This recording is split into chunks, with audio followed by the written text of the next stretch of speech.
अगर आप लोग बैंकिंग सेक्टर में एंट्री लेना चाहते हो, लेकिन पीओ और क्लर्क की भारी कंपटीशन जो हो रखा है ना, उससे आप लोग परेशान हो चुके हो, तो आप लोग के लिए थोड़ा सा एक चीज़ मैं लेकर के आया हूँ। देखो, यूनियन बैंक ऑफ इंडिया ने 2026 का एक बड़ी भर्ती कर रहा है, ठीक है। अब 1865 यहाँ पर वैकेंसीज़ हैं और ग्रेजुएट्स के लिए एक अच्छा खासा मौका यहाँ पर हो सकता है। लेकिन देखो, कोई यहाँ पर नेगेटिव मार्किंग नहीं है, ठीक है। और तो और एक चीज़ मैं आप लोगों को बताऊं कि यहाँ पर जो स्टाइपेंड है ना, स्टाइपेंड आप लोगों को मिलने वाला है 20,000 तक का।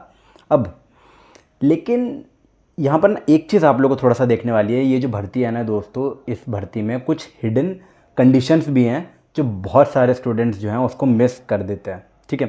एंड उसको मिस आप लोगों को करना नहीं है। जैसे कि क्या क्या चीज़ें हो गई है ना, कौन कौन इसमें अप्लाई नहीं कर सकता, तो आप लोग ये थोड़ा सा चीज़ जान लेना।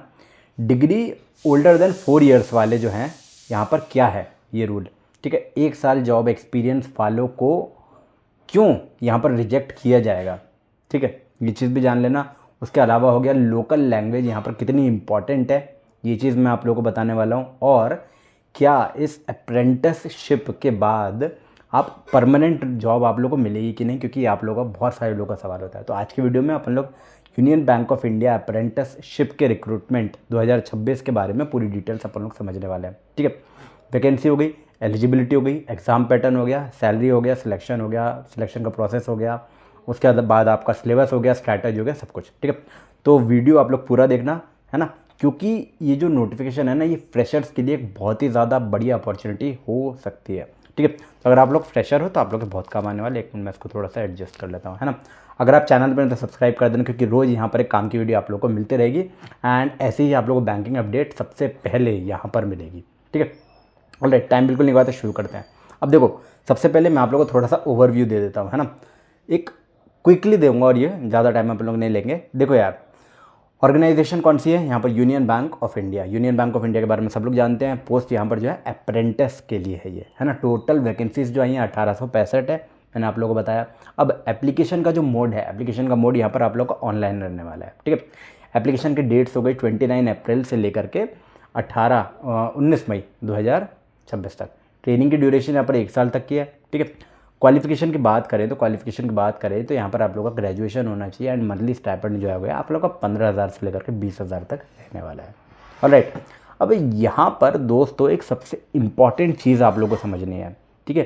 सबसे पहले तो ये परमानेंट जॉब नहीं है, ये परमानेंट नौकरी नहीं है, ये अप्रेंटिसशिप या फिर ट्रेनिंग आप इसको कह सकते हो, ट्रेनिंग का प्रोग्राम कह सकते हो, जो अप्रेंटिस एक्ट 1961 के तहत आप लोग का यहाँ पर कराया जाएगा। ऑलराइट, मतलब क्या है इसका, मतलब ये है कि भाई बैंकिंग का प्रैक्टिकल एक्सपोजर आप लोगों को यहाँ पर मिलने वाला है। लेकिन जो है ज्वाइनिंग के बाद आप लोगों को डायरेक्ट परमानेंट एम्प्लॉय नहीं बनोगे आप लोग, ठीक है। डायरेक्ट आप लोग परमानेंट एम्प्लॉय नहीं बनोगे। ये पॉइंट ना दोस्तों बहुत सारे लोग इग्नोर कर देते हैं यहाँ पर, और आप लोगों को ये चीज़ नहीं करना है। आप लोग ये चीज़ नहीं करने वाले, क्योंकि आप लोग मेरा वीडियो देख रहे हो। देखो, वैकेंसी के डिटेल अपन लोग देख लेते हैं, है ना। एंड स्टेट वाइज अपन लोग वैकेंसीज यहाँ पर मैं आप लोग को बता देता हूँ, ठीक है। इस बार सबसे ज़्यादा वैकेंसीज़ जो आई है ना, सबसे ज़्यादा वैकेंसीज़ आई हैं, ये हो गया आप लोग का उत्तर प्रदेश, यहाँ पर 335, आंध्र प्रदेश में हो गया 303, महाराष्ट्र में, उसके बाद महाराष्ट्र में अपन बात करें तो 196 वैकेंसीज़ है, तेलंगाना में 164 है, कर्नाटक में 131 है, मध्य प्रदेश में 116 है और तमिलनाडु में यहाँ पर 95 है। अब यहाँ पर दोस्तों एक स्मार्ट बात आप लोगों को समझनी है, जहाँ वैकेंसीज ज़्यादा होती है वहाँ पर सिलेक्शन के चांसेस जो है ना कंपैरेटिवली बेटर हो सकते हैं आप लोग के। लेकिन कंपटीशन भी वहाँ पर आप लोगों को स्टेट वाइज डिपेंड करेगा, कंपटीशन स्टेट वाइज डिपेंड करने वाला है। अगर आप छोटे स्टेट से हो जहाँ पर 1 या 2 वैकेंसीज आती है ना, तो वहाँ पर कंपटीशन जो है ना बहुत ही ज़्यादा ब्रूटल हो सकता है, क्योंकि यहाँ पर वैकेंसीज ही कम आती है, ठीक है। इसलिए अप्रेंटिसशिप में मतलब देखो, भरते समय स्टेट सिलेक्शन केयरफुली आप लोगों को करना है, ठीक है। कौन सा स्टेट आप लोगों को चाहिए, थोड़ा सा आप लोगों को देखना पड़ेगा। एलिजिबिलिटी क्राइटेरिया के बारे में हम लोग फटाफट से बात कर लेते हैं। एंड सबसे इंपॉर्टेंट पार्ट होता है ये, क्योंकि आप लोग एलिजिबल हो या नहीं आप लोग यहीं से पता लगने वाला है, ठीक है। बहुत सारे जो है फॉर्म आप लोग भर देते हो, लेकिन बाद में आप लोग का जो डॉक्यूमेंट वेरिफिकेशन में आप लोग रिजेक्ट हो जाते हो, ठीक है। देखा होगा आप लोगों ने भी। एज लिमिट की बात कर लेते हो तो यहाँ पर जो मिनिमम एज आप लोग को चाहिए 20 ईयर्स हो गया आप लोगों का। उसके बाद मैक्सिमम एज जो चाहिए वो 28 ईयर्स हो गया, 28 साल तक आप लोग भर सकते हो। एज ऑन 1 अप्रैल 2026 तक का यहाँ पर लिया गया है। रिलैक्सेशन की बात करें तो SC/ST के लिए 5 साल, OBC के लिए 3 साल यहाँ पर रहने वाला है। PWD वालों के लिए 15 साल तक का एज रिलैक्सेशन है। एजुकेशनल क्वालिफिकेशन के बारे में आप लोग यहाँ पर फटाफट से बात कर लेते हैं। तो देखो, ग्रेजुएशन किसी भी डिसिप्लिन में आप लोग का हो चलेगा, ठीक है। आर्ट्स हो गया, कॉमर्स हो गया, ठीक है, उसके बाद साइंस हो गया, कोई भी स्ट्रीम यहाँ पर आप लोग का एलिजिबल रहने वाला है, ठीक है। अब उसके बाद यहाँ पर एक सबसे डेंजरस कंडीशन है। क्या है डेंजरस कंडीशन भाई? डिग्री जो हो गई 1 अप्रैल 2022 से पहले नहीं होनी चाहिए। 1 अप्रैल 2022 से पहले की नहीं होनी चाहिए। मतलब कि आपका जो ग्रेजुएशन है ना, रीसेंट होना चाहिए। यहाँ पर ये चीज़ मांगी गई है। अगर आपकी डिग्री 4 साल से ज़्यादा पुरानी है, अगर आपकी डिग्री 4 साल से ज़्यादा पुरानी है तो आप एलिजिबल यहाँ पर नहीं हो, ठीक है। बहुत सारे स्टूडेंट्स यहाँ पर थोड़ी सी मिस्टेक कर देते हैं। अगर आप लोग एलिजिबल नहीं हो तो भाई इसके बारे में ज़बरदस्ती मेहनत करने की ज़रूरत नहीं है, दूसरी जगह पर लोग अच्छी जगह मेहनत करेंगे, ठीक है। अगर आपको ग्रेजुएशन के बाद 1 साल या फिर उससे ज़्यादा जॉब एक्सपीरियंस आप लोगों ने लिया है, ठीक है, तो भी आप एलिजिबल नहीं हो यहाँ पर। ये कंडीशन एक एक्स्ट्रा इन लोगों ने डाली हुई है। अगर आपने पहले अप्रेंटिसशिप कर रखी है, ठीक है, तो भी आप एलिजिबल अप्लाई नहीं कर सकते हो, तो भी आप एलिजिबल नहीं हो, ठीक है। उसके बाद हो गया आपका लोकल लैंग्वेज। जिस स्टेट से आप लोग अप्लाई करने वाले हो या फिर जिस स्टेट से आप लोग अप्लाई करोगे उसकी लोकल लैंग्वेज आप लोग को आनी चाहिए। और डेफिनेटली जब आप वो उस लोकल एरिया में वर्क करते हो तो वहाँ पर आपके लिए इंपॉर्टेंट हो जाता है, ठीक है। अब देखो, लैंग्वेज प्रोफिशिएंसी टेस्ट भी यहाँ पर हो सकता है। अभी तक ये चीज़ क्लियर इन लोगों ने नहीं करी है। तो सिर्फ फॉर्म भर देने से इनफ यहाँ पर नहीं होने वाला है, ठीक है। ये चीज़ आप लोग थोड़ा सा समझ लेना, ठीक है। एप्लीकेशन की फ़ीस की अगर अपन लोग बात करें और फीस को अपन लोग थोड़ा सा देख लेते हैं। देखो, जनरल हो गया, OBC वालों के लिए, मेल जो कैंडिडेट्स हैं उनके लिए 944 है यहाँ पर, है ना। और फीमेल कैंडिडेट्स के लिए वहीं पर 708 है, ठीक है। SC/ST PWD वाले के लिए या फिर ट्रांसजेंडर वालों के लिए 236 यहाँ पर फीस आप लोग की रहने वाली है, ठीक है। फीस ये इसकी नॉन रिफंडेबल है। मतलब कि एक बार आपने इसकी फ़ीस पे करी है तो वापस आप लोग की नहीं आने वाली, तो सोच समझ कर आप लोग को भरनी है, ठीक है। उसके बाद आप लोग सिलेक्शन प्रोसेस की थोड़ी सी बात कर लेते हैं। एंड सबसे इंपॉर्टेंट सवाल आप लोग का जो आता रहता है ना उसके ऊपर है, ठीक है। सिलेक्शन आप लोग का यहाँ पर कैसे होने वाला है? सिलेक्शन आप लोग का 4 स्टेजेस में होने वाला है। पहला तो हो गया ऑनलाइन टेस्ट, पहला हो गया यहाँ पर ऑनलाइन टेस्ट। उसके बाद लैंग्वेज प्रोफिशिएंसी टेस्ट, ऑलराइट, तो ये चीज़ आप लोग की रहने वाली है। और उसके बाद रहेगा आपका डॉक्यूमेंट वेरिफिकेशन यानी कि DV आप लोग का जो रहता है, ठीक है। मेडिकल फिटनेस टेस्ट भी आप लोग यहाँ पर रहेगा। कोई भी इंटरव्यू यहाँ पर नहीं है, कोई इंटरव्यू यहाँ पर नहीं है, तो इंटरव्यू के लिए आप लोग को परेशान नहीं हो रहा है। ये बिगिनर्स के लिए बहुत बड़ी पॉजिटिव बात है। एंड इसकी इसीलिए इन लोगों ने जो क्राइटेरिया इस तरीके से रखा है कि बिगिनर्स के लिए ज़्यादा अच्छे तरीके से वो लोग अप्लाई कर पाए। एग्जाम पैटर्न की अगर अपन लोग बात करें तो आप लोग थोड़ा सा यहाँ पर ध्यान से समझ लेना एग्जाम पैटर्न को जो मैं बता रहा हूँ। भाई टोटल जो सवाल होंगे आप लोग के 100 सवाल यहाँ पर रहने वाले। टोटल मार्क्स जो रहेंगे आपके 100 मार्क्स का आप लोग का पेपर रहने वाला है। ड्यूरेशन की बात करें तो 60 मिनट का यहाँ पर पेपर आप लोग का रहेगा। और सबसे बड़ी और अच्छी बात अगर मैं आप लोगों को बताऊँ तो यहाँ पर नो नेगेटिव मार्किंग है। जो लोग नेगेटिव मार्किंग से डरते रहते हो ना, तो उन लोगों के लिए बहुत अच्छा है। यानी कि गैस वर्क थोड़े यहाँ पर सेफ हो जाता है और यहाँ पर आप लोगों को पूरे के पूरे अटेम्प्ट तो करके आना ही है भाई, ठीक है। अब सेक्शंस की बात करें तो जनरल और फाइनेंशियल अवेयरनेस यहाँ पर आएगी आप लोगों की, ठीक है। तो उसका आप लोगों को नॉलेज लेना पड़ेगा। इंग्लिश, जनरल इंग्लिश यहाँ पर आप लोगों की पूछी जाएगी।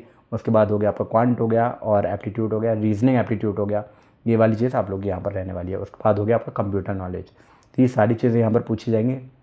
बैंक के प्रोडक्ट्स हो गए और सर्विस हो गए। हर सेक्शन से 20-20 सवाल आप लोग के आएंगे, ठीक है। हर सेक्शन से 20-20 सवाल आप लोग के आने वाले हैं। मोड यहाँ पर होगा आपका ऑनलाइन, ठीक है, ऑलराइट। तो मतलब क्या है दोस्तों, एग्ज़ाम आप लोग घर से भी आप लोग का हो सकता है, ठीक है। ऑनलाइन मॉनिटरिंग यहाँ पर के मॉनिटरिंग के साथ में आप लोग का घर से भी हो जाएगा, ठीक है। अब यहाँ पर सिलेक्शन की अगर थोड़ी सी स्ट्रैटेजी की बात कर ले तो सबसे इंपॉर्टेंट स्ट्रैटेजी यहाँ पर आप लोग थोड़ा सा सुन लेना एंड थोड़ा सा केयरफुली इसके बारे में सुनना। इस एग्ज़ाम का जो लेवल है वो बहुत ज़्यादा टफ नहीं होता है। इस एग्ज़ाम का जो लेवल है वो बहुत ज़्यादा टफ नहीं होता है, लेकिन आपकी स्पीड हो गया और अवेयरनेस हो गया, ये आप लोग की मैटर करने वाली है, ठीक है। क्वांट और रीजनिंग यहाँ पर फोकस आप लोगों को थोड़ा सा करना पड़ेगा इन चीज़ों पर। उसके बाद हो गया आपका सिंप्लीफिकेशन हो गया और नंबर सीरीज़ हो गई, ठीक है। ये चीज़ यहाँ पर आप लोग के आने वाली है। DI के जो बेसिक्स हो गए, पजल्स हो गए, ठीक है, ये थोड़े सा यहाँ पे इंपॉर्टेंट हो जाता है। उसके बाद आपका सिटिंग अरेंजमेंट हर एग्ज़ाम के लिए इंपॉर्टेंट है। कोडिंग डिकोडिंग आएगा ही आएगा, ठीक है। अब बहुत ज़्यादा एडवांस लेवल की ज़रूरत यहाँ पर आप लोगों को नहीं है, बट बेसिक आप लोग को आना ही चाहिए। इंग्लिश हो गया, उस इंग्लिश में हो गया आपका रीडिंग कॉम्प्रीहेंशन आप लोग का बहुत इंपॉर्टेंट है। एरर डिटेक्शन बहुत ज़्यादा इंपॉर्टेंट है। क्लोज टेस्ट हो गया, इंपॉर्टेंट है। उसके बाद हो गया आपका वोकेबलरी, है ना, एंड उसके बाद सेंटेंस रीअरेंजमेंट, ये भी आप लोग का इंपॉर्टेंट हो जाता है। डेली 20 से 30 मिनट आप लोग को न्यूज़पेपर की रीडिंग काफ़ी ज़्यादा आप लोग की यहाँ पर मदद करने वाली है, ठीक है। तो ये चीज़ आप लोगों को करनी है। उसके बाद दोस्तों आपका फाइनेंशियल अवेयरनेस हो गया, ये सबसे ज़्यादा स्कोरिंग सेक्शन यहाँ पर आप लोग का बन जाता है अगर आप इसको सही तरीके से करते हो तो, ठीक है। कैसे प्रिपेयर करना है भाई? प्रिपेयर आप लोग आरबीआई हो गया, बैंकिंग के जो टर्म्स एंड कंडीशंस हो गए, क्या क्या चीज़ें आप लोग को प्रिपेयर करनी है वो बता रहा हूँ। रेपो रेट हो गया आप लोग का, सीआरआर हो गया, एसएलआर हो गया, ठीक है। यूपीआई के से रिलेटेड बहुत सारे सवाल आजकल पूछे जा रहे हैं। एनईएफटी आरटीजीएस के बारे में पूछे जाते हैं। एनईएफटी आरटीजीएस आप लोग के लिए इंपॉर्टेंट भी हो जाता है, ठीक है। उसके बाद आपके करंट अफेयर्स हो गए। करंट अफेयर्स कब तक के पूछे जाएंगे? आपके पिछले 6 महीने तक के करंट अफेयर्स आप लोगों के लिए बहुत ज़्यादा इंपॉर्टेंट होंगे यहाँ पर, ठीक है। उसके बाद दोस्तों आपके कंप्यूटर नॉलेज की अगर अपन लोग बात करें तो यह कंप्यूटर नॉलेज का आपको बेसिक सवाल यहाँ पर पूछे जाते हैं, ठीक है। एमएस ऑफिस हो गया वो पूछा जाएगा, जैसे हो गया। उसके बाद इंटरनेट से रिलेटेड चीज़ें हो गई, इनपुट आउटपुट डिवाइसेस हो गया, ठीक है। शॉर्टकट कीज़ हो गई, शॉर्टकट कीज़ बहुत सारे एग्जाम्स में पूछी जाती है। साइबर सिक्योरिटी के जो बेसिक्स होता है ना उसके ऊपर केवल बेसिक वाला पार्ट ही आता है, ठीक है। स्टाइपेंड के बारे में थोड़ी सी अगर अपन लोग बात करें तो यहाँ पर एक थोड़ी सी अट्रैक्टिव चीज़ भी है ये, है ना। सैलरी हो गया या फिर आप इसके स्टाइपेंड के बारे में जब अपन लोग बात करते हैं, यहाँ पर ब्रांच यहाँ पर आप लोग को 20,000 रुपये पर मंथ आप लोग को मिल जाएगी। अर्बन ब्रांचेस के लिए 18,000 रुपये पर मंथ है। रूरल और सेमी अर्बन के लिए 15,000 ये आप लोग की रहने वाली है। लेकिन एक चीज़ आप लोग को ध्यान रहे कि भाई कोई यहाँ पर एक्स्ट्रा अलाउंसेज नहीं मिलेगा आप लोग को, ठीक है। एक्स्ट्रा अलाउंसेज आप लोग का कुछ नहीं रहने वाला है। कोई भी पीएफ आप लोग का नहीं रहेगा और कोई भी बोनस आप लोग का नहीं रहने वाला है। पेंशन टाइप की तो चीज़ आप लोग भूल ही जाना, ठीक है। मेडिकल के बेनिफिट्स आप लोग के नहीं रहेंगे क्योंकि ये जो है ना अप्रेंटिसशिप है, ठीक है। ये एक अप्रेंटिसशिप है, ऑलराइट। तो इसके बारे में आप लोग यहाँ पर थोड़ा सा देख लेना। एक इंपॉर्टेंट रियलिटी चेक अगर मैं आप लोगों को दूँ, एक सबसे ज़्यादा ऑनेस्ट चीज़ मैं आप लोगों को बताने वाला हूँ, ऑनेस्ट बात बताने वाला हूँ। बहुत सारे स्टूडेंट्स एक चीज़ यहाँ पर सोचते हैं कि भाई अप्रेंटिसशिप है मतलब कि बाद में परमानेंट हो जाएंगे, ठीक है। अप्रेंटिस है तो बाद में परमानेंट हो जाएंगे, ऐसा यहाँ पर गारंटीड नहीं होता है किसी भी तरीके से, और कुछ भी तरीके से नोटिफिकेशन इसके बारे में नहीं कहा गया है, ठीक है। इसका फ़ायदा क्या है कि आपको एक बैंकिंग एक्सपीरियंस मिल जाता है, तो एक एक्सपीरियंस के बेसिस पर आप कहीं पर अप्लाई कर सकते हो। रिज्यूम आप लोग का स्ट्रांग हो जाता है और फ्यूचर में बैंक एग्जाम्स में आप लोग का जो कॉन्फिडेंस है ना वो थोड़ा सा बढ़ जाता है। ये आपको एक प्लस पॉइंट हो जाता है, ऑलराइट। इंटरनल वर्किंग आप लोगों को समझ में आ जाती है कि बैंक के अंदर जा करके आप लोगों को क्या क्या चीज़ें वर्क करना पड़ेगा, है ना। एंड यहाँ पर आप लोगों को सारी चीज़ें उस टाइप की समझ में आ जाएंगे, ठीक है। अब सबसे बड़ी बात यह है कि अगर आप फ्रेशर हो तो इसके लिए आप लोग ज़रूर अप्लाई करना, छोड़ने का कोई मतलब नहीं बनता है दोस्तों। बैंकिंग सेक्टर में अगर आप लोग एंट्री लेना ही चाहते हो इसके थ्रू आप लोग जा सकते हो। यहाँ पर आप लोग एक अच्छा एक्सपोजर आप लोग को मिल जाएगा, ऑलराइट। प्रिपरेशन अगर आप लोग कर रहे हो, प्रिपरेशन का प्लान उसमें फटाफट से बता देता हूँ क्योंकि वीडियो लंबा हो रहा है ना, होने वाला है, ठीक है। स्ट्रैटेजी की अगर अपन लोग बात करें तो अगर आपके पास सिर्फ 15 से 20 दिन भी है ना तो आप लोग इसका कर लोगे। बहुत ज़्यादा डिटेल में आप लोग मतलब दिक्कत आप लोगों को नहीं आने वाली क्योंकि आप लोगों ने 1 या 2 बार सिलेबस ज़रूर कर रखा होगा। जिन लोगों ने कर रखा है तो उन लोगों को तो बिल्कुल ही दिक्कत नहीं आएगी, ठीक है। थोड़ा सा आप लोग प्रैक्टिस करोगे आप लोग का हो जाएगा, ज़्यादा यहाँ पर आप लोग को परेशान होने वाली बात नहीं है। ऑलराइट दोस्तों, तो आज की वीडियो में इतना ही। अपन मिलेंगे अपने अगले वीडियो में, तब तक के लिए बाय बाय, जय श्री राम, राधे राधे, हर हर महादेव। चैनल पे नए हो तो सब्सक्राइब कर देना, बेल आइकन दबा देना। अपन मिलेंगे अपने अगले वीडियो में दोस्तों।